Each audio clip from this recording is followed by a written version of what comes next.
샬롬 샬롬 샬롬 샬롬. 하나님 사랑합니다. 여러분 주 안에서 사랑합니다. 3일상 7장 5절에서 14절 말씀입니다.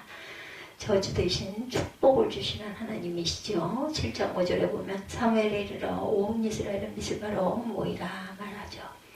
사무엘이 이르되 온 이스라엘은 미스바로 모이라. 내가 너희를 위하여 야훼께 기도하리라. 그들이 미스바에 모여 물을 길어 야훼 앞에 붓고 오늘 종일 금식하고 거기에서 이르되 우리가 야훼께 범죄하였나이다 아니라 사무엘이 미스바에서 이스라엘 자손을 다스리니라. 이렇게 말씀하고 있습니다. 지금부터 100년 전 삼천립 금수 반도 강산 방방곡곡에서 태극기를 들고 대한독립 만세 소리를 힘차게 울려 퍼져서 이 땅이 해방이 되죠. 그렇지만 우리에게 처한 현실은 여전히 안타깝습니다. 100년이 지난 지금도 베트남에서 열렸던 제2차 북미 정상회담 아무런 합의도 이루지 못한 채 결렬되고 말았다고 하죠. 이로 인해 한동안 뜨겁게 분위기가 달아오던 남북간 경제협력이 물 건너가 버리고 말았어요.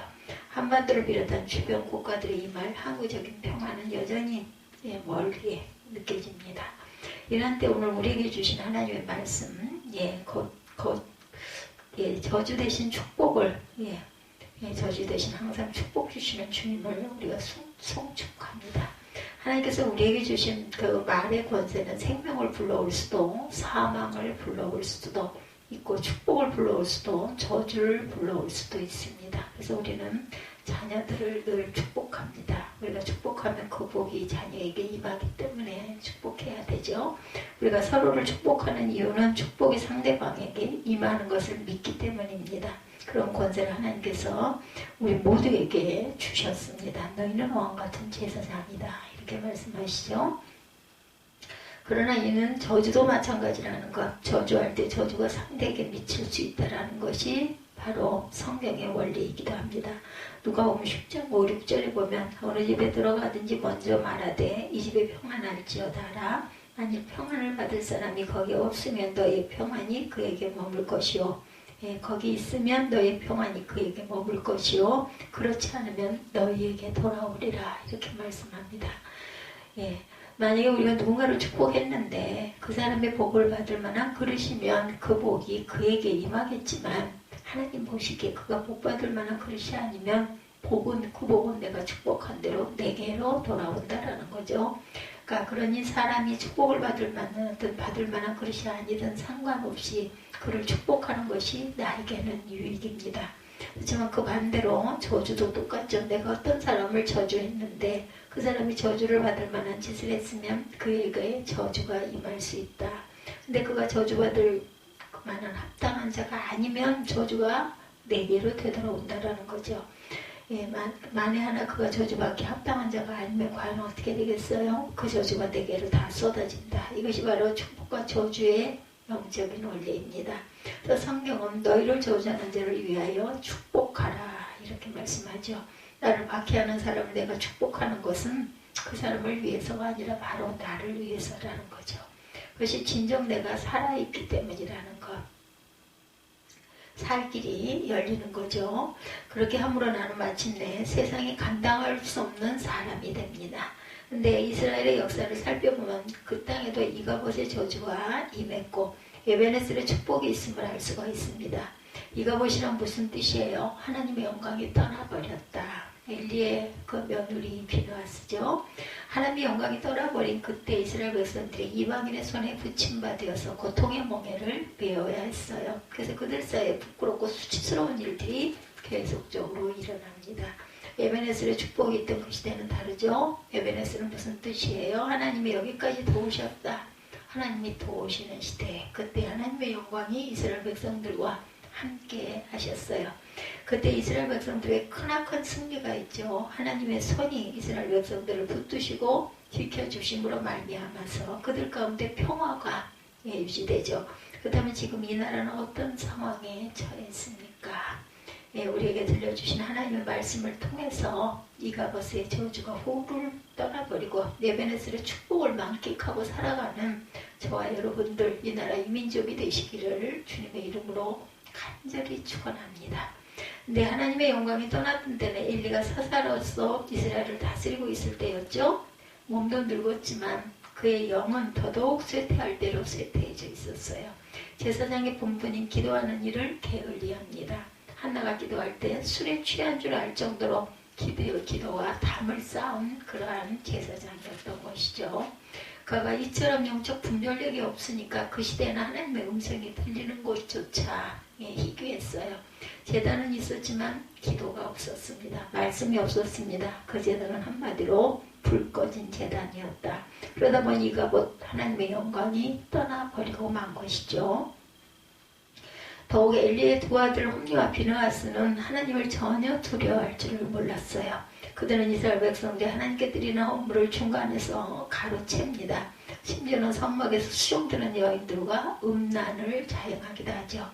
하나님께서 어찌 그들을 가만히 내버려 두시겠습니까? 하나님의 영광이 이미 그들을 떠났는데 아무리 하나님의 언약궤를 들고 간들 전쟁에 나간다고 승리할 리가 없죠. 결국 이스라엘은 싸움에서 대패하고 언약궤마저 빼앗기죠. 홈리와 비느하스는 그 싸움에서 죽었고 하나님의 언약궤마저 블레셋에게 빼앗겨버립니다. 이런 소식이 엘리 제사장에게 전해지죠. 그때 그는 성전 앞 의자에 앉아서 졸고 있다가 깜짝 놀라서 의자에서 넘어지는 바람에 목이 부러져 죽고 맙니다. 또한 엘리의 자부 비느하스의 아내가 임신을 하게 있었는데 이런 비극적인 소식이 전해질 때 갑작스럽게 해산의 고통을 느끼게 되죠. 충격으로. 그 순간 그녀가 죽어가면서 낳은 아기가 바로 이가봇이에요. 이름을 이가봇이라고 짓죠. 비느하스의 아내. 사무엘상 4장 21, 2절입니다. 이르기를 영광이 이스라엘에서 떠났다 하고 아이 이름을 이가봇이라 하였으니 하나님의 궤가 빼앗겼고 그의 시아버지와 남편이 죽었기 때문이며 또 이르기를 하나님의 궤를 빼앗겼으므로 영광이 이스라엘에게서 떠났다 하였더라. 이가봇 영광이 이스라엘에게서 떠났다 그렇습니다. 하나님의 영광이 이스라엘을 떠나버렸을 때 부끄럽고 수치스러운 일들, 불행한 비극들이 꼬리에 꼬리를 물고 일어났던 것이죠. 하나님은 긍휼이 풍성하신 분입니다. 그러나 하나님은 패역한 이스라엘을 그냥 그대로 내버려 두지는 않으셨어요. 하나님은 이가봇 시대를 마감하고 에베네셀 시대를 새롭게 여시기 위해서 신실한 일꾼 한 사람을 예비하셨죠. 그거 바로 사무엘입니다. 그의 어머니 한나는 사무엘이 태어나기도 전에 이렇게 하나님께 서원합니다. 하나님 저희가 아들을 주시면 그 아들을 도로 하나님께 드리겠나이다. 이렇게 해서 태어난 아들이 바로 사무엘이에요. 사무엘은 성기도 그대로 젖을 떼자마자 하나님께 드려집니다. 그리고 성전에서 하나님을 섬기고 말씀과 기도 경건 생활로 자라갑니다. 그 시대는 하나님의 말씀 희귀한 시대였음에도 하나님은 어린 사무엘에게 나타나시죠. 하나님은 사무엘을 사무엘아 부르시면서 자신의 뜻을 어린 사무엘에게 계시해 주셨어요. 사무엘 입에서 나오는 말이 하나도 땅에 떨어지지 않게 하십니다. 엘리가 죽은 후 그의 뒤를 이어 사무엘이 드디어 이스라엘 백성의 사사가 되죠. 그리고 사무엘은 제일 먼저 전국적으로 회개 운동을 일으킵니다. 모든 이방신들을 다 제하고 참되신 야훼 하나님만을 온전히 섬기도록 하죠. 그렇게 해서 이스라엘 전역에 하나님을 믿는 신앙의 열기가 무르익게 되자 사무엘은 온 이스라엘 족속들로 하여금 미스바로 모이게 합니다. 그들로 하여금 그곳에서 기도하게 하고 하나님 앞에 철저하게 회개 운동을 불러일으켜서 이스라엘 백성들은 미스바에 모이죠. 그리고 야훼 앞에서 물을 붓습니다. 이는 물을 쏟아붓는 심정으로 자신의 마음에 있는 모든 것을 하나님 앞에 쏟아놓고 철저하게 회개하겠다라는 표시였어요. 이스라엘 백성들은 진정 금식하면서 통에 자복하고 기도했던 것이죠. 그런데 이 소식이 그만 블레셋 사람들의 귀에 들어가게 됩니다. 그들은 이스라엘 백성들이 전쟁을 준비하기에 모였는 줄로 착각하고 선수를 치기 위해서 분대를 일으켜 미스바로 진격해 올라오죠. 여러분 블레셋 군대가 철병기로 무장한 막강한 군대라는 거 알고 계시죠? 그런데 지금 이스라엘 백성들이 미스바로 모인 것은 전쟁을 하기 위함이 아니었어요. 하나님 앞에 성회를 열기 위해서였습니다. 게다가 그들은 지금 금식까지 하고 힘이 없는 상태, 육적으로 아주 쇠약한 상태입니다. 이스라엘 백성들은 블레셋 사람들이 말바꾸 소리를 듣게 되자 두려워지기 시작합니다. 그래서 그들은 사무엘에게 나와서 야훼 하나님께 자신들을 위해서 쉬지 말고 부르짖어 달라고 간구하죠. 이 사무엘은 어린 양을 주여 온전한 번제를 하나님께 드리면서 하나님을 간절히 하나님께 기도합니다. 하나님께서 드디어 사무엘의 기도에 응답하셔서 큰 우레가 블레셋 사람들의 진 사이에 일어나게 하시고 블레셋 사람들은 갑작스러운 뇌정 병력에 혼배백산하고 도망치기 시작하죠. 바로 그 순간 이스라엘 백성들은 그들의 뒤를 추격해서 크나큰 승리를 거두게 되죠. 이 사무엘은 미스바와 센 사이에 승전비를 하나 세우는데 그 승전비의 이름이 바로 에벤에셀입니다. 하나님이 여기까지 우리를 도우셨다. 하나님께서 이스라엘을 도우실 때 그들은 승리할 수 있었던 것이죠. 그러므로 오늘 이 시간 하나님 말씀을 듣는 저 여러분 모두가 이 가운데 저주는 물러가고 에벤에셀의 축복이 임하게 되시기를 주님의 이름으로 축원합니다. 그다음에 과연 어떠할 때 하나님께서 이스라엘을 온전히 도우사 에벤에셀의 축복을 허락하셨을까? 첫째, 하나님 앞에 모이기를 힘쓸 때 에벤에셀의 축복이 임합니다. 하나님 앞에 모이기를 힘쓸 때 5절과 6절이죠. 사무엘이 이르되 온 이스라엘은 미스바를 모이라. 내가 너희를 위하여 야훼께 기도하리라. 그들이 미스바에 모여 무르기로 야훼 앞에 붓고 그날 종일 금식하고 거기에 이르되 우리 야훼께 범죄하였나이다 아니라 사무엘의 미스바에서 이스라엘 자손을 다스리니라. 이스라엘 백성들은 하나님 앞에 모이기 위해 마음과 뜻이 하나가 되고 있어요. 일사불란하게 미스바에 모입니다. 그 다음에 이스라엘 백성들이 미스바에 모인 것은 육신의 일을 도모하기 위해서였는가? 아니죠. 세금을 내려놓고 하나님 앞에 자신의 죄를 철저하게 회개하면서 이 나라와 민족을 불쌍히 여기서 다시금 온전히 회복시켜달라고 간구하기 위해서 하나님 앞에 나온 것이죠. 그러므로 우리도 하나님 앞에 모이기를 힘써야 하겠습니다. 모이기를 힘쓸 때 하나님의 강권적인 역사가 나타나게 될 줄로 믿습니다.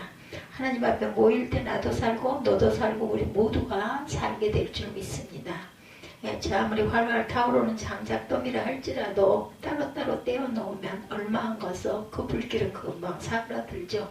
그렇지만 함께 모아놓을 때 저 아무리 벌벌 놀일 없는 나무 토막이라 할지라도 불길이 활활 타오르게 되는 줄 믿습니다.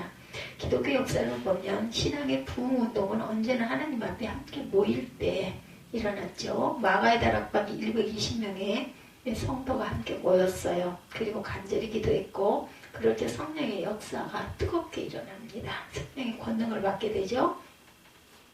그러므로 하나님 앞에 모이기를 힘쓰는 저와 여러분들이 되시기를 간절히 소망합니다. 모두가 성령의 권능을 받게 되죠. 그리 세상 일이 바쁜지 요즘 성금 모이기 굉장히 힘들어요. 하나님 앞에 모이기를 힘쓰는 저와 여러분들이 되십시다. 어떤 남자 집사님이 목사님 죄송합니다. 요즘은 눈코 뜰 새 없이 바빠서 교회 일에 충성하지를 못합니다. 아무리 바빠도 눈과 코는 뜨고 살아야 할 것이죠. 죽은 사람이 눈과 코를 뜨지 못하기 때문입니다. 정말 세상 일에 눈코 뜰 새 없이 바쁘다가 하나님께서 그만 이가봇 해버리시면 어떻게 하시겠습니까? 영원토록 눈과 코를 감을 수밖에 없다. 제발 그렇게 되기 전에 하나님 앞에 모이기를 힘쓰시기 바랍니다. 엘리 시대는 모임이 없었습니다. 그때는 이가봇 시대였기 때문에 사무엘 시대에 하나님 앞에 모이게 되죠. 자, 에벤에셀의 역사가 일어났어요. 어떤 여자 집사님의 이야기입니다. 일주일 내내 스케줄이 꽉 차 있는 분이에요. 아주 바쁘신 분입니다. 월요일은 8월자이기 때문에 초생달처럼 몸매를 날씬하게 갖기 위해서 에어로빅을 하는 날로 정해놓았어요. 화요일은 불화자니까 요리가 응습한 날이라고 합니다. 수요일은 물수자니까 수영하는 날이랍니다. 목요일은 나무목자니까 꽃꽂이 하는 날로 정했다고 그래요. 금요일은 세금자니까 매듭을 만들어서 금속공예를 하는 날이라고 하네요. 그리고 토요일은 흑토자니까 산으로 놀러 가는 날, 그 근처 맛집에서 맛있는 음식을 먹는 날이랍니다. 한마디로 스케줄이 꽉 짜 있다. 다음 주일날 단지 주일날 하루가 남았는데 그날은 너무너무 피곤한 나머지 푹 자야 돼서 밀린 집안일도 해야 된다라는 거네요. 예수께 들어갈 틈이 전혀 없다라는 거죠. 혹시 여러분 가운데 이런 분은 안 계십니까? 하나님께서 강압적으로 당신을 바라보게 만드시기 전에 자발적으로 하나님을 바라보시기 바랍니다. 무시로 하나님 앞에 모이기를 힘쓰시기 바랍니다. 그리할 때 초대교회에 임했던 성령의 기름 부으심이 늘 항상 넘쳐나는 저와 여러분이 되시기를 주님의 이름으로 축복합니다. 둘째로 하나님께 간절히 부르짖을 때 에베네셀의 축복이 임합니다. 하나님께 간절히 부르짖을 때 지금 이스라엘 백성들은 자신들을 블레셋 군대로부터 구원해 주도록 하나님께 기도해 달라고 사무엘에게 강청하죠. 8절에 이스라엘 자손이 사무엘에게 이르되 당신은 우리를 위하여 우리 하나님 야훼께 쉬지 말고 부르짖어 우리를 블레셋 사람들의 손에서 구원하게 하소서 하니, 예, 사무엘은 하나님께 부르짖었고 하나님은 그 부르짖음에 응답합니다. 예, 한번 생각해 보시기 바래요. 이스라엘 백성들이 하나님 앞에 철저하게 회개 기도를 드리고 있는 거죠. 이와 함께 사사 사무엘은 조국을 구원해 달라고 목숨을 걸고 피를 토하면서 하나님께 간절히 부르짖습니다. 그러할진데 왜 하나님께서 그 기도를 들어주지 않으시겠는가? 하나님께서 응답하시죠. 큰 우레를 보내주셨어요. 마침내 이스라엘 백성들은 승리를 거두게 되죠. 예, 우리가 때로 묵상으로 말없이 기도할 수 있어요. 그리고 대화를 나눠도 조용히 기도할 수도 있습니다. 그러나 우리가 때로는 사무엘처럼 하나님께 간절히 부르짖는 기도를 드려야 할 때도 있다라는 것. 주님도 간절히 부르짖는 기도를 들으셨던 적이 있으셨죠. 예수께서 겟세마네 동산에 십자가를 앞에 놓으시고 땀이 핏방울처럼 보일 정도로 눈물을 흘리며 간절히 부르짖는 기도를 드리시기도 했습니다. 우리도 부르짖을 때 간절히 부르짖읍시다. 예컨대 어린아이들이 동구밖에 모여 숨바꼭질을 하고 있어요. 한참 재밌게 놀 때 아무것도 생각나지 않죠. 그들은. 그러다 한 아이가 넘어져 무릎이 깨집니다. 무릎에서 피가 뚝뚝 떨어져요. 바로 그 순간 만사를 제쳐놓고 아이가 뭐라고 외쳐요? 엄마! 큰 소리로 외치면서 엉엉 울죠. 엄마가 그때 마침 목소리를 듣기만 하면 모든 것은 해결이 된다라는 거. 우리가 믿는 하나님도 마찬가지시죠. 하나님의 자녀고 하나님은 우리의 아버지이십니다. 아버지, 우리가 이렇게 부르짖으면 모든 것을 아시는 하나님께서 우리의 기도를 들어서 응답해 주실 줄로 믿습니다. 시편 50편 15절입니다. 환난 날에 나를 부르라. 내가 너를 건지니 내가 너를 영화롭게 하리라. 진정 하나님의 도우심이 필요하십니까? 혼자 고민하지 마시고 하나님께 부르짖으시기 바랍니다. 그리하면 하나님께서 응답해 주실 줄 믿습니다. 번개와 우레를 발하여 주실 줄로 믿습니다. 하나님께 간절히 부르짖을 때 수많은 난제들이 하나님의 그 전적인 도우심으로 깨끗이 해결되고 기쁨과 감격을 맛보는 저와 여러분이 될 줄로 믿습니다. 셋째, 하나님께 온전히 번제를 드릴 때 에베네셀의 축복이 임합니다. 하나님께 온전한 번제를 드릴 때 사무엘은 하나님께 그냥 부르짖기만 한 것이 아니죠. 9절을 봅니다. 사무엘이 젖먹는 어린 양 하나를 가져다 온전한 번제를 야훼께 드리고 이스라엘을 위하여 야훼께 부르짖음에 야훼께서 응답하셨더라. 엘리의 두 아들 홈리와 비느하스는 하나님께 온전한 번제를 드리지 못했죠. 그러나 사무엘은 온전한 번제를 하나님께 드립니다. 그럴 때 에베네셀의 축복이 나타나죠. 그러므로 하나님께 예배 드릴 때 저와 여러분 모두가 온전한 예배를 드리시기를 주님의 이름으로 축복합니다. 기도할 때도 하나님을 향해 전심으로 기도하고 찬송할 때도 전심으로 하나님께 찬송하고 예물 드릴 때도 내 마음과 정성을 다해 최상의 예물을 드릴 때 하나님께서 우리 예배를 진정 기뻐 받아주실 줄 믿습니다. 마태복음 6장 24절에 예수께서 한 사람이 두 주인을 섬기지 못할 것이라고 말씀하죠. 우리가 믿는 하나님은 우리가 한 마음으로 하나님을 섬기기를 원하십니다. 한번 예를 들어봅니다. 오른손은 둥그런 원을 그리라고 하면 쉽게 그릴 수 있죠. 양손이 두 개 있을 때. 또 왼손으로 네모 반듯하게 정사각형을 그리라고 하면 그것도 어느 정도는 그릴 수 있습니다. 근데 두 가지를 동시에 빨리 그리라고 하면 아무리 재주가 좋은 사람이라 할지라도 여간 어려운 일이 아닙니다. 예. 마찬가지로 한 마음으로 하나님도 사랑하고 세상도 사랑하기란 불가능하다라는 거죠. 하나님은 우리의 전심을 요구하고 계신다라는 것. 예수님은 무엇을 보시든지 늘 그것을 통해 하나님을 바라보셨어요. 그러므로 우리도 무엇을 보든지 늘 그것을 통해 우리의 시선이 하나님을 향할 수 있기를 소망합니다. 이는 하나님 마음이 향한 다윗도 마찬가지였어요. 언제나 하나님을 바라보죠. 그래서 시편에 보면 다윗은 자신을 향해 이런 말을 합니다. 시편 61편 5절에 나의 영혼아 잠잠히 하나님만 바라라. 하나님만 바라보시기 바랍니다. 아침에도 하나님을 바라보고 저녁에도 하나님을 바라보고 형통할 때도 하나님을 바라보고 고날 때도 하나님을 바라보시기 바랍니다. 기쁠 때 하나님을 바라보고 슬플 때도 하나님을 바라보십시다. 하나님을 바라보면 하나님께서 우리의 모든 삶을 책임져 주시고 가장 좋은 곳으로 인도해 주신다라는 것. 하나님을 전적으로 바라보는 이스라엘 백성들의 과연 어떤 축복이 일어났어요? 블레셋이 굴복하죠. 13절에 이에 블레셋 사람들이 굴복하여 다시는 이스라엘 지역 안에 들어오지 못하였으므로 야훼의 손이 사무엘이 사는 날 동안에 블레셋 사람을 막으시매. 둘째 있었던 일은 땅이 회복됩니다. 14절 상반절에 블레셋 사람들이 이스라엘에게서 빼앗았던 성읍이 에그론부터 가드까지 이스라엘에게 회복되니 이스라엘이 그 사방 지역을 블레셋 사람들의 손에서 도로 찾았고 셋째 평화가 유지되죠. 14절 하반절에 또 이스라엘과 아모리 사람 사이에 평화가 있었더라. 우선 먼저 하나님 앞에 모이기를 힘쓰십시다. 하나님께 간절히 부르짖으면 온전한 제사를 하나님께 드리시기 바랍니다. 그리하면 에베네스는 하나님께서 우리를 반드시 도와주실 줄로 믿습니다. 하나님의 손이 우리를 지켜주시고 보호해 주시고 인도해 주시죠. 모든 대적을 완벽하게 물리쳐 주실 줄 믿습니다. 잃었던 것들을 회복시켜 주시죠. 잃었던 땅도, 잃었던 물질도, 잃었던 건강도 다시금 온전하게 회복시켜 주실 줄 믿습니다. 이와 함께 하나님의 손이 우리를 늘 붙들어 주고 계시기에 우리 마음에 참된 평화가 넘쳐나게 될 것입니다. 슬픔이 변하여 기쁨이 되고 불평이 변하여 감사가 넘쳐나게 될 줄 믿습니다. 또한 공고한 삶이 변하여 희망찬 삶으로 나아가게 될 줄 믿습니다.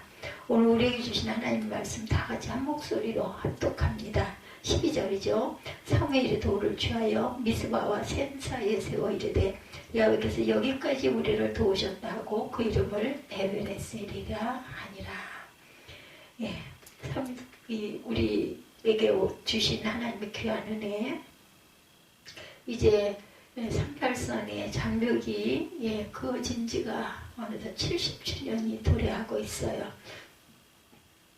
이 나라와 이 민족 위에 이가봇의 저주가 아닌 에베네셀의 축복으로 남과 북이 한때는 은혜가 주님 앞에서 주님께서 이루어 주셔서 우리에게 에베네셀의 하나님 찬양이 힘차게 올려 퍼질 수 있는 귀한 축복이 2023년에 이루어질 수 있도록 기도하시기를 주님의 이름으로